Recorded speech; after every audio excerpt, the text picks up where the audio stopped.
Diamond Eye Production.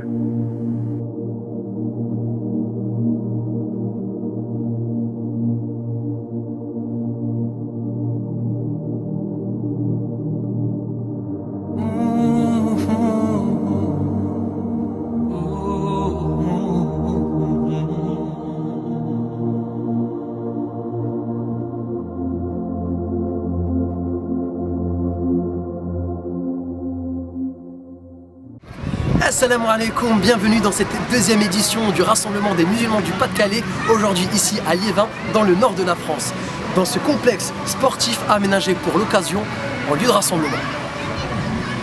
Et voilà ici le village enfant, cet espace qui a été aménagé spécialement pour permettre aux parents de profiter pleinement des interventions ici proposées durant cet après-midi.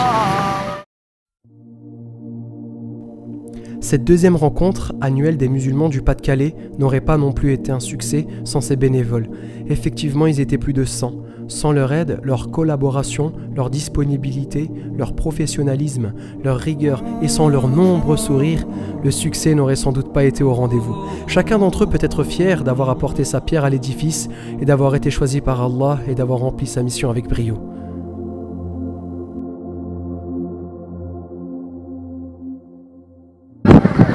Salam alaikum, est-ce que tu peux me présenter? Ouais, ça raconte, je m'appelle Hamid.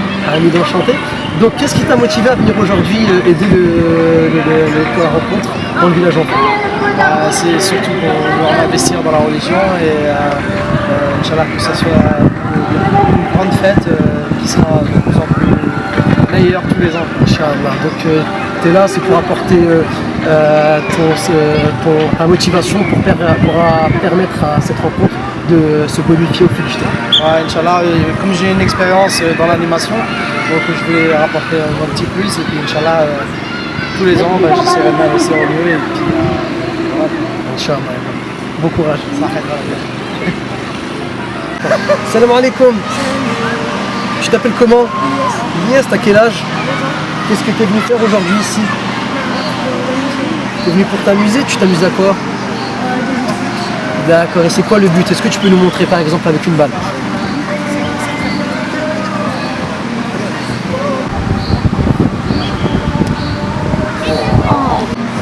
Ah non, je le fais. Est-ce que tu as envie de dire un message de remerciement à tous ceux qui ont préparé le jeu ce matin? Merci d'avoir mis tous ces jeux pour s'amuser. C'est gentil. Top. Merci beaucoup. Très bien. Merci. Et toi? Merci. Merci. C'est bien. Nous maintenant voilà, devant l'entrée, suivez-moi, on va les découvrir. L'an dernier, la première édition de cet événement a réuni environ 700 personnes. Cette année, l'objectif des organisateurs est de faire plus. C'est ici, dans cette entrée aménagée en chapiteau en forme de tunnel, où les associations et entreprises désireuses de se faire connaître par le grand public viennent exposer leurs produits, comme par exemple l'association SOS Gaza que l'on va rencontrer tout de suite. Tu peux nous présenter l'association SOS Gaza? Donc l'association SOS Gaza, on l'a créée en 2010 avec des personnes de Liévin. On l'avait créée suite à l'attaque de la flotte de la liberté pour Gaza. Donc notre but c'était de sensibiliser les gens dans la région, Lens, Liévin, parce qu'on s'est rendu compte que dans le coin il n'y a pas beaucoup de personnes qui connaissent vraiment le conflit israélo-palestinien, qui connaissent vraiment les conditions de vie à Gaza. Donc on a fait beaucoup d'actions de sensibilisation. Et là, au bout de petits 3 ans, là, on va essayer de monter des projets avec la Palestine. Récemment, on a eu un petit contact avec une association de femmes à côté de Naples en Palestine. Et donc le but, ce serait de travailler un peu avec elles. Des actions, des journées pour la femme par exemple, pour informer les femmes. L'année dernière on avait créé un tournoi PES qui avait très bien marché. Donc voilà, on lance des petites actions pour mobiliser les gens. Et Assia, quel est l'objectif de ta présence ici?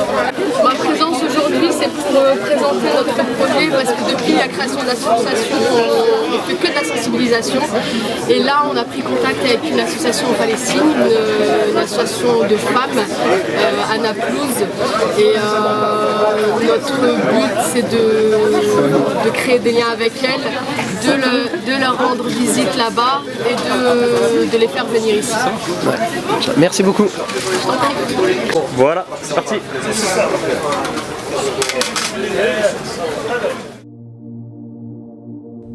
C'est dans cet espace de promotion que j'ai découvert des associations humanitaires et éducatives ainsi que des entreprises qui répondent aux besoins de la communauté musulmane.